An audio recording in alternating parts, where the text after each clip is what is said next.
Good afternoon and welcome. We are live here at Lichtsinn RV in our marketing bay, where we're located just 1 mile north of the Winnebago Factory right here in Forest City, Iowa.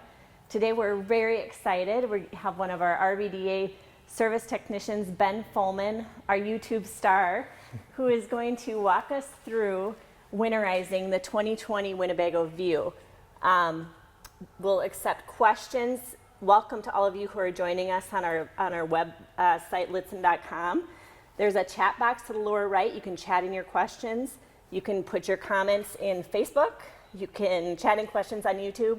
And we'll keep all those questions and kind of grill Ben at the end after he goes through this webcast steps of how to winterize. So please feel free to ask questions. We'll go through it. And Ben's going to get us kicked off on this Winnebago View. All right. Okay, so getting started, we're going to talk about up front in the chassis here. So one big important thing that we need to do with our chassis for long storage periods or winterizing or any of that stuff is we want to disconnect the batteries. So up here we have a disconnect that's actually way back in here. So it just actually, you push a button and pull it off the post. That will disconnect the chassis battery. But one thing you want to do is make sure you wait 15 minutes before you pull that off. We got computers and other things in the chassis that are actually shutting down in that time, so we want to make sure we wait that 15 minutes. The other thing we need to do is down here underneath the driver's seat in this fuse panel, open that up, is we want to make sure we pull fuse number 32, which is actually located right down here. It's a 10 amp fuse.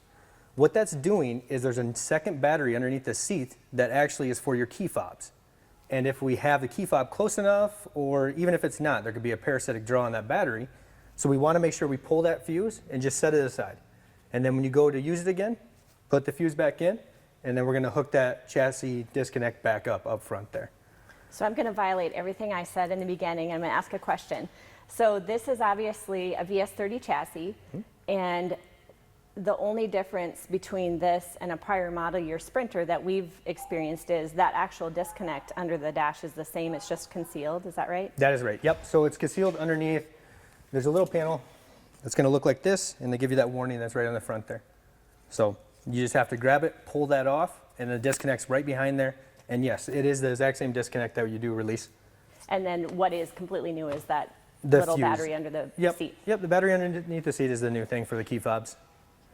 Okay, now we're actually going to get into winterizing. So we'll start back here in the water compartment.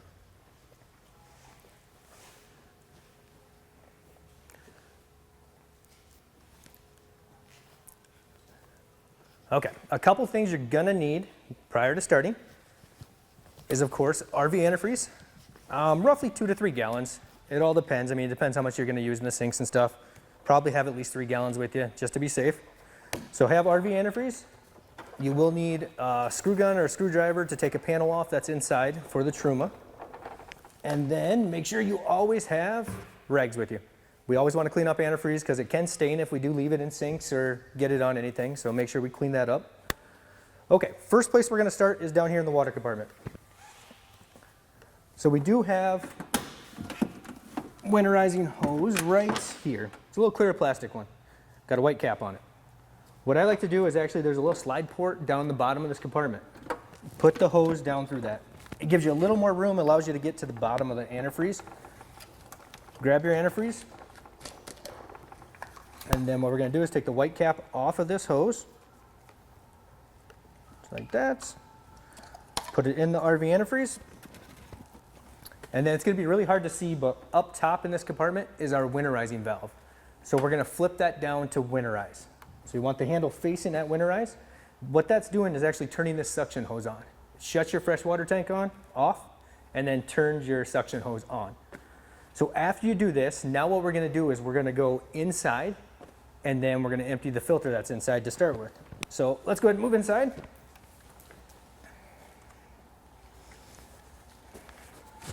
While you're transitioning, I'll thank our marketing team. Rhonda Gertis is behind the camera today. Hope Lichtsinn and Maggie Bryce are behind the scenes. Yep. We're going to put Rhonda to the test here with in and outs. We are, definitely.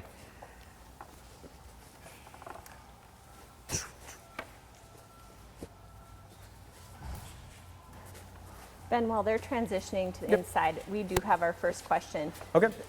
Would you say that the winterizing steps that you're taking right now are similar to prior model years of views, and if so, how far back would you say they're Yeah, I mean, comparable? a lot of this is going to be the same. A couple difference are going to be probably the Truma will be kind of a newer thing.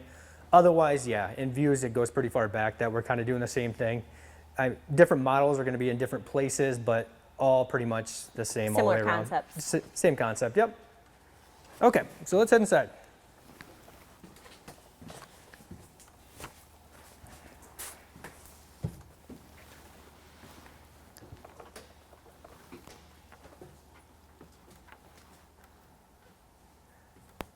Okay, now that we're inside, first thing you want to do inside is we are going to empty the filter prior to ever turning the pump on.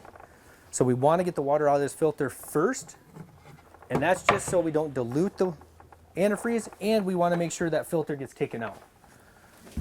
So to start with, I'm going to go here.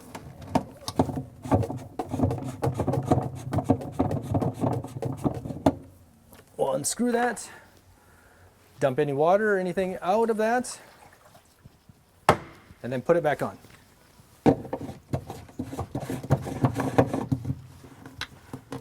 And we're going to actually repeat this step at the end again. So the very last thing we want to do is we're going to dump this filter again.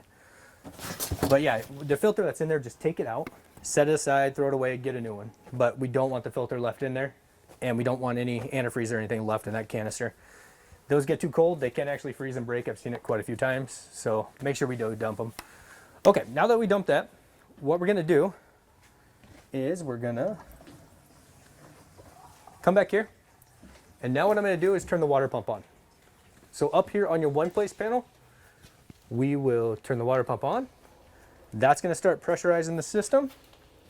And what we're going to do now is we want to go to every faucet in here. So let's start in the bathroom here. So what I'm going to do is I'm going to turn hot on.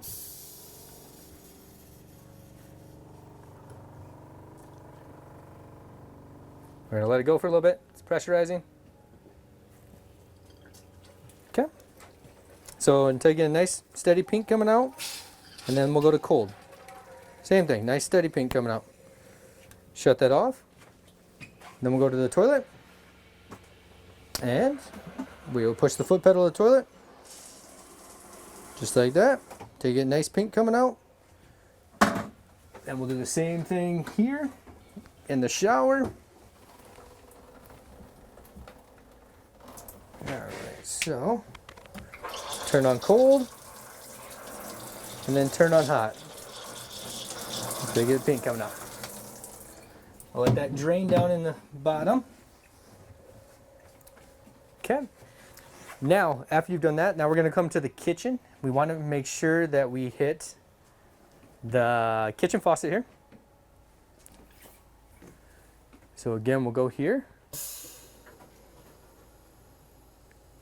This one's going to take a little longer.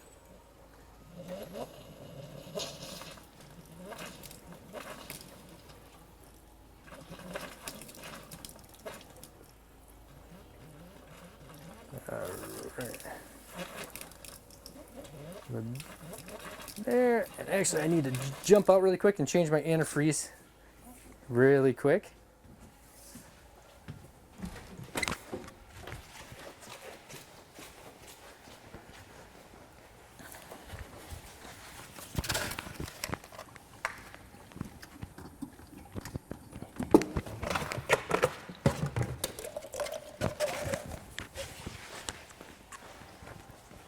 So Ben, as you're doing that, Yep.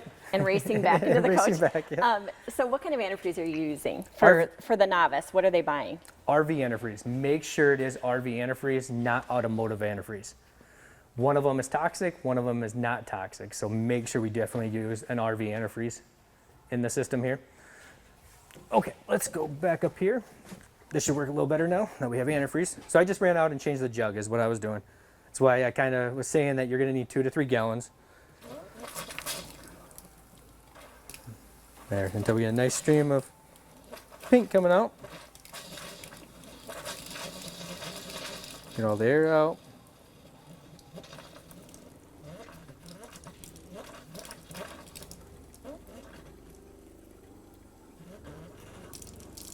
Okay.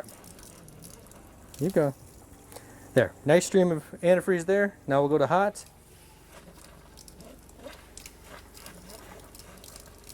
Same thing there, nice steady stream. Shut that off. Okay, now technically we're done in here besides going down and actually taking that filter out and dumping it, but we have to do a couple more things outside. And then again, when you're all done in here, take your rags, wipe all the sinks down, wipe the showers down, just clean everything up after that. So let's go ahead and head back outside, back to the water compartment. I'm here for the very elementary questions, Ben. So are you doing that at any water source, right? Any faucet? Any faucet, yes. Okay. At any faucet you want to open and make sure we get a steady stream of paint coming out from that antifreeze.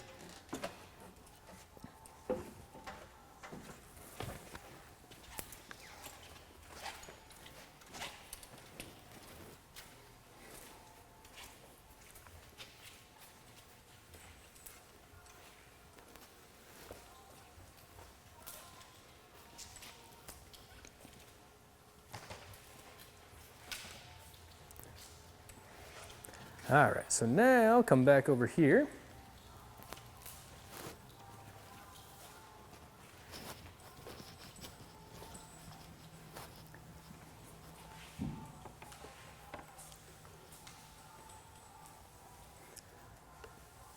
Okay, now back over here at the water department. One thing that a lot of people forget to do is winterize their outside shower. And it's kind of one of the most important ones because that's going to be the first one that freezes and breaks. So we definitely want to make sure we come out here and hit this, hot and cold. Cold and hot, just like that. Okay. And the other thing I like to do is you have 3 valves down at the bottom of this compartment here. So we have a low point drain for cold, a low point drain for hot, and then this is your tank drain over here. So what we want to do is we want to make sure we open that tank drain, get our whole freshwater tank drained, leave that open until you don't have any more water coming out. And then I always like to hit these low points just really quick, just to make sure all the lines are winterized to that point. And the other thing I do down here is I hit the tank fill just briefly. And that's going to winterize that line that's going from that valve to the tank. So just hit it really quick, that'll winterize that. All right, next thing you're going to do is actually shut the water pump off now. So we're going to shut that water pump off. I'm going to open these low points now. And then we're just going to take all the pressure off. We don't actually need the antifreeze to stay in the lines. It's already did its job. It's pushed all the water out and it's got everywhere to winterize. So by taking some of the pressure out, it's just a good idea so you don't have any chances of anything freezing. All right, so now that we drained all the pressure out, we'll pull this hose back up. That, we'll put our cap back on. Put this back up. And it's kind of up to you. What we do here a lot of times is we put everything back in normal working order. So when we go in the spring or that and put water back in it, all we got to do is add water and flush out all the antifreeze. So back up here, I'm going to turn this back to normal operation. All right, so then we're technically done in the water compartment here. We just need to go over to the Truma now, and we're going to drain our water heater.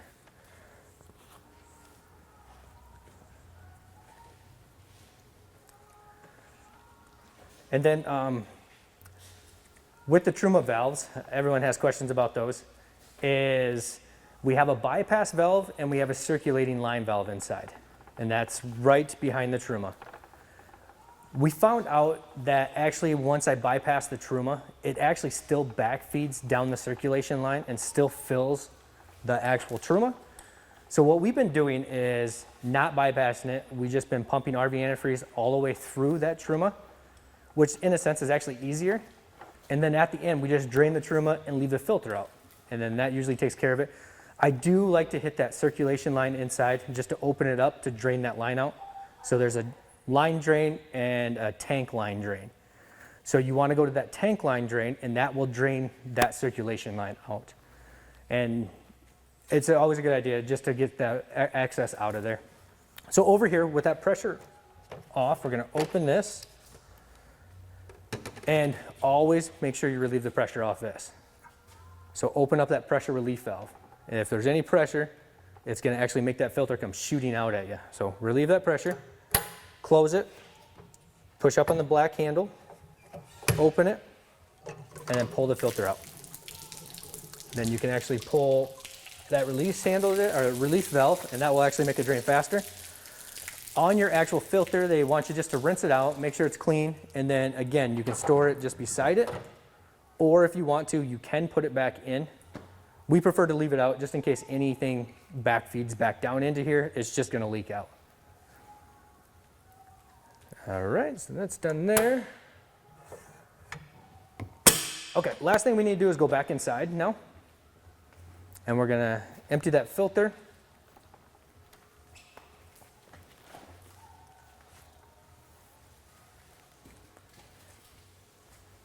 And kind of why we're going back inside, any of your chassis, house batteries, anything, we always want to make sure they're 80% full when we do put them away for storage. Anything below that, they have a chance of freezing and breaking. So just make sure they're topped off before you shut the disconnects and everything off.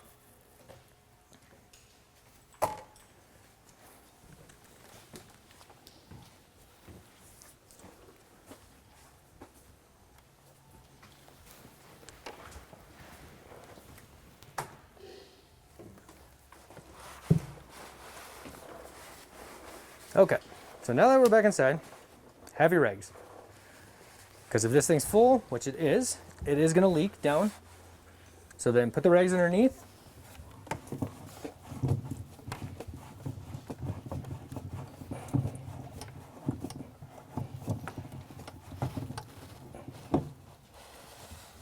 Right here. And we'll dump that down there.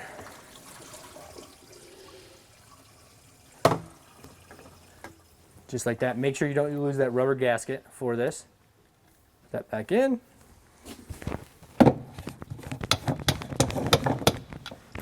Filter back on. Wipe up that. Okay. And then one more thing I'll show you back here is just, it's right beside the fridge for those Truma valves.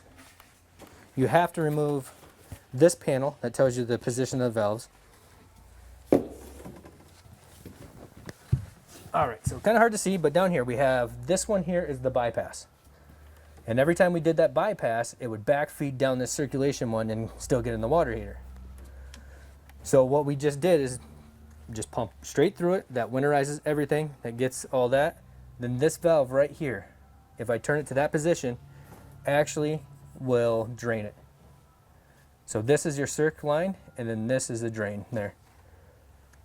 So you can do that under pressure too. If we have the pump on, come in here and actually put that straight down when we have RV antifreeze, and that will pump more out too.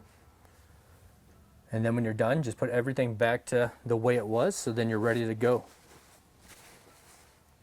And then just put the panel on after that, and again, wipe everything up after you're done. So really easy to winterize these. Once you do it a couple times, you'll be done in no time. Just a matter of following every step, and don't forget, filters, don't forget outside showers. Just make sure we get everything winterized. Other than that, it's pretty easy. Do you want to do questions, Heidi? I do. Okay. So should we head back outside?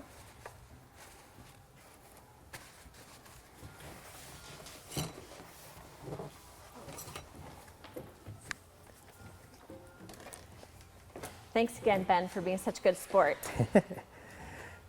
Just a lot of in and out, in and out. You probably have the only winterization live video on YouTube. Good. So I do have some questions. A really good question from Keith on our YouTube channel, wondering, when we started all this, if you were, showing up to start this and you had full water, when you started today, are you assuming that you've already drained tanks? Not necessarily, no. So you don't have to drain tanks to winterize, but that's one of the steps you need to get done eventually. So it's a good idea to open up that freshwater tank drain right away and start that tank draining, because these use a 1/2-inch line and they take a long time to drain. So it's kind of a good idea. Just get it going. Just get it going, yep. And then you can start. Yeah, and then you can start. Yeah, once you switch that valve on top to winterizing, you're actually cutting your freshwater tank. You're cutting your freshwater tank off, so you're not going to suck any of that water in. If I flip that valve back at all, then I will actually start bringing water back in. So, Okay. yep, you can drain anytime. And yeah, definitely make sure you dump your black and gray tank same time. Just get everything cleaned out. Okay. Jim, on our website, on older View models with a regular 6-gallon water heater, do you just drain out the hot water heater and leave it empty for the winter, or are you putting RV antifreeze in it? No, bypass your water heater in the back of it, and then, yeah, drain it, leave it empty.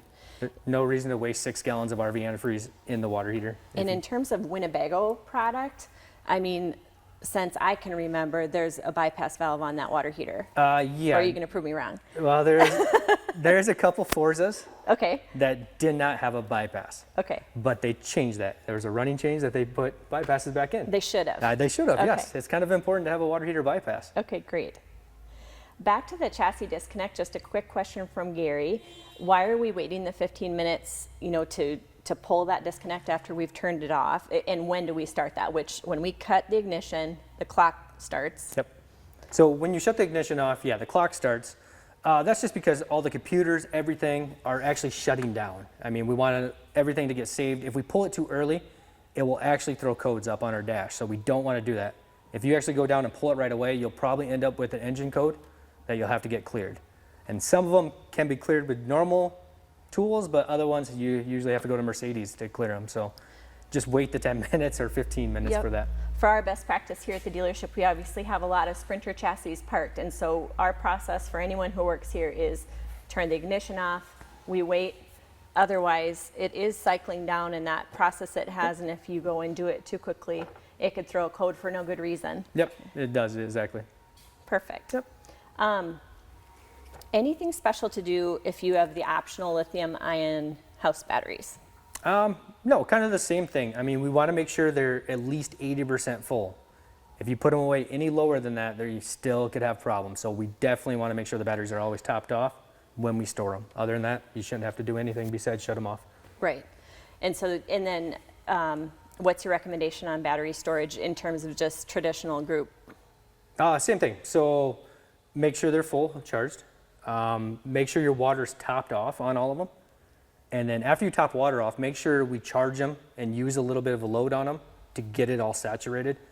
But as long as they're over 80, you can put them away and it'll be fine. Okay. Otherwise, I mean, I do have some people that take them out and put them in their basement, put them in the garage in a warm place.